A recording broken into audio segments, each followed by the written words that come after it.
If you had a chance to water your plants with this water right here or this water right here, which do you think that your plants would respond to best? Ralph?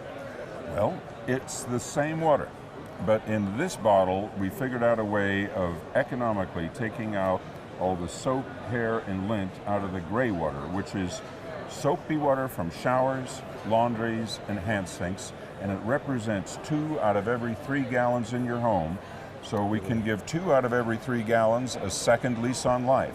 You pay for water once, you get to use it twice. So we're recycling the water from the gray water. On site. Now typically, when you open this and you smell it, it's not necessarily the best smelling stuff. Your shower water smells just fine when you use it, but after about 24 hours, it starts to go a little septic. Yeah, and the stench is there. Animals start coming around when you water with like this, and your plants actually could begin rotting. But to get it from this state to this state, there's got to be a magical process. Well, it is a process virtually indistinguishable from magic, as all good technologies are.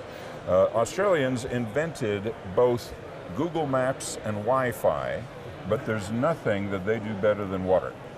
And so this is the first system certified in the United States by the authorities as safe gray water. We like to think of it as no worries gray water. You put it in, you start it, and if anything goes wrong, it tells you through an app and a text message.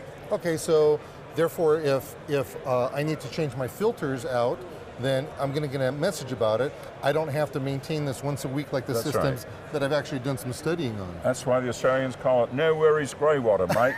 Okay. With the whole idea being, a do-it-yourselfer can clean filters on a weekly basis and all this, but you want something that's like your HVAC system. You turn it on, it works, and maybe once a year, maybe twice a year, someone comes to check on a filter.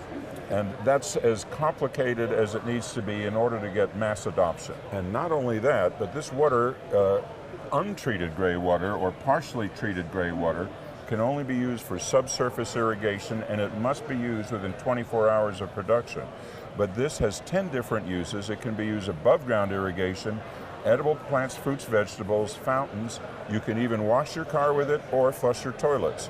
I mean, we're in the middle of a drought. We should not be using expensive potable water on our landscapes or flushing our toilet. Not when we can use 2 out of every 3 gallons a second time. And I look forward to learning more about this. Thank you very much. Okay, well, thank you, Nick.